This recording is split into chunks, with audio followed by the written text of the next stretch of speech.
Boomeroad is probably the most fun I've had getting around a game world since I used the grappling hook in Just Cause 2 to steal and then subsequently crash a bunch of motorcycles, and a few planes.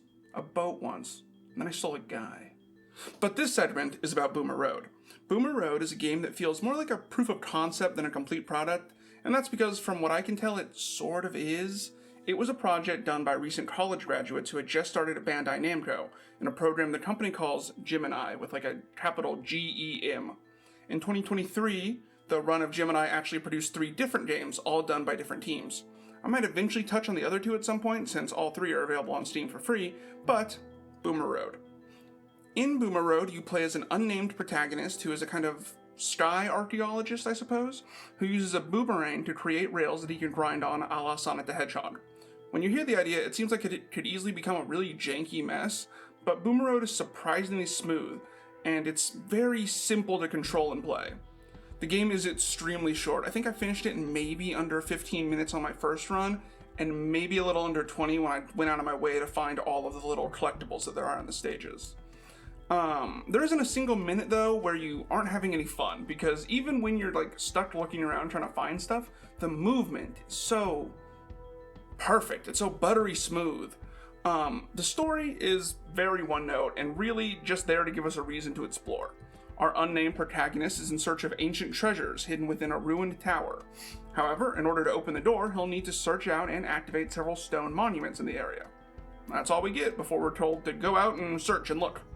The tutorial stage teaches us the basic mechanics. We can run around, jump, double jump, cling to ledges, simple stuff. Most of our interactions within the world will either be stepping on pressure plates or pressing buttons. To press buttons though, we need the ancient boomerang, and luckily it's ready for us to grab in the tutorial. With the boomerang in hand, it quickly shows us its biggest strength. Using the boomerang to get around is super fun. I know that's not a very complex or professional piece of praise, but let me explain. From any point on the ground, you can aim and throw your boomerang to create a grind rail you can ride. These rails propel you forward, so you can move up, down, left, right without having to worry about gravity being on your side. At the end of each rail, you're launched off and can either use the momentum gained to land on your desired platform, or aim mid-air and launch another rail. Time slows down a bit while you aim, giving you ample time to adjust, and once you throw your boomerang, your character automatically starts grinding on it in mid-air. I'm sure you can already see the potential in this. Now, aiming and throwing the boomerang does consume stamina, but there are 2 easy ways to get it back. Your stamina rapidly increases every time you touch the ground, or you can replenish it incrementally every time you pass through floating rings like these.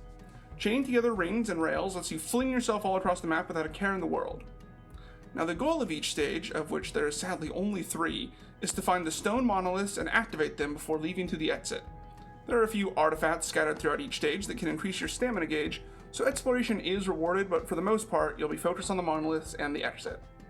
Each stage also has a variety of hazards to keep you on your toes, but nothing too difficult, and nothing that really gets in the way of the fun movement. There isn't much else in the way of story other than a cutscene at the end that looks very interesting and seems to be leading into something very cool, but like I said, it's very short. It was a student or intern project from the looks of it, so I don't think we're going to get much else from it.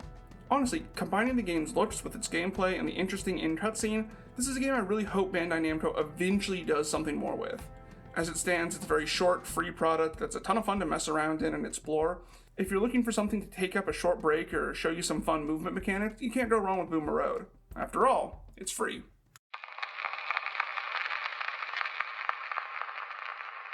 We open on a cold night out in the desert. You and your gang have been shit out of luck. Lately, every scheme has been a bust, and you guys are desperately looking for funds. Luckily, there's a lead. Supposedly, there's a town named Clemency out there, which is harboring a gold mine. A literal gold mine. You being one of the smallest, weakest, and generally easiest person to push around, are forced to go and check it out. On your way to investigate these rumors of gold, you run into a member of a rival gang. Someone from the Curly Wolf gang and the Black Vulture gang meeting could end in bloodshed. Possibly one or both of you will not make it back alive.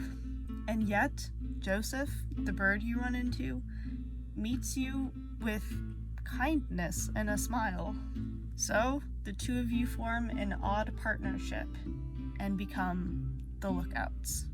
When you make it to town, you're both greeted by the sheriff, who outlines 3 places that you could also begin to speak with people in the town: the saloon, the chapel, and returning back to sheriff's office. In this case, we start with the saloon.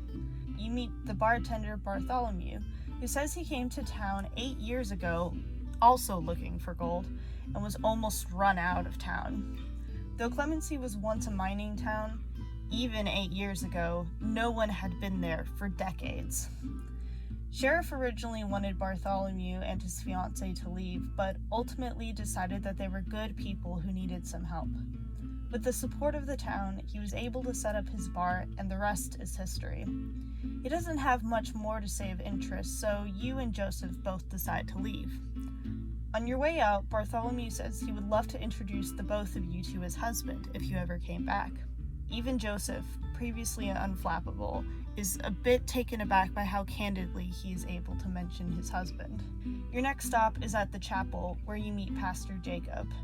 He's there to introduce himself briefly before stepping out to take care of some business. While he's away, you and Joseph reflect on your times in church and your relationship to God. You mention feeling jaded and forsaken, while Joseph said that, though he's far from devout, it brings him comfort to be able to wish for the safety of his family. You agree on this point, and think back on your younger years. Your Sunday best left you feeling dysphoric, but you miss being able to sing with your mother. At this point, Jacob returns and gives us a little more information about the townsfolk. He says it's a largely Quaker community who prioritize peace above all. He says that a lot of this belief was built out of disdain for the old ways, the ways that the miners used to behave after being consumed by greed. He confesses that he was beginning to lose faith, either in humanity or in his own abilities to convince others of the importance of empathy and kindness. But it was Sheriff's arrival that changed everything. You take a brief break before going to explore the final location, where Joseph shares his water with you and you both play cards. Now we return to the sheriff. You both seem a bit put off about the idea of continuing with the job, but decide to get this final piece of information before settling on a final decision. The sheriff confesses that sheriff is just a name, not a title. They initially came here as a designated marshal and took the name sheriff just because it's what suited them. Sheriff confesses to feeling unsupported and lost as to how to deal with the miners when they first arrived in town, and after an incident with a group of travelers, Sheriff decided that they had had enough and decided to kick the miners out of town. They said they were mostly able to do this by moving the townspeople out and rebuilding parts of Clemency farther away from the mine. With this information, you and Joseph head off to a quiet part outside of town to debate your next step. Ultimately, Clemency is nothing but a bunch of kind strangers that could be easily overtaken if you chose. And though the destination isn't exactly certain, it does seem that there is gold somewhere around here, just waiting for the taking. But could you really betray the kindness of all these people here? Worse yet, would you give up on this burgeoning connection that you've made with a kind stranger? Well, I guess you'll have to find out when you play Lookouts for yourself. The game is available on itch.io and can be played in browser.